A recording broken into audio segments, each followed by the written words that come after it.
były dyrektor ogrodu botanicznego, po przyjmie wszystkich pracowników doskonale znam, poznaję, ale nie... পোল্যান্ডের ওয়ারশোতে গত শনিবার অনুষ্ঠিত হয়েছে বার্ষিক হেভিয়েস্ট পাম্পকিন কন্টেস্ট।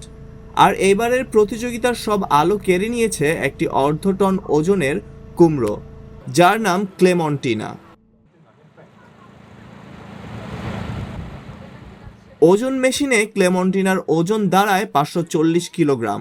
এই বিশাল ওজন নিয়ে কুমড়াটি শুধু প্রতিযোগিতায় জেতেনি, একই সঙ্গে এটি পোল্যান্ডের জাতীয় রেকর্ড ভেঙে নতুন ইতিহাস তৈরি করেছে।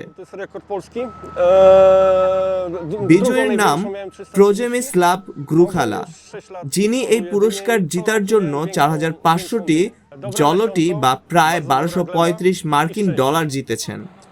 প্রতিযোগিতায় অংশ নিতে গ্রুখালা প্রায় 400 কিলোমিটার পথ পাড়ি দিয়ে ওয়ারশো এসেছিলেন। পুরস্কার জিতার পর তিনি তার সাফল্যের রহস্য জানান।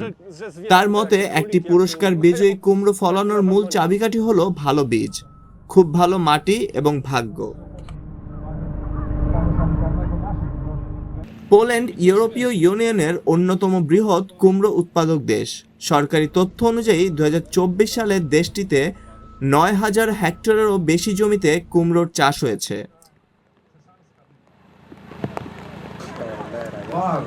No, druga.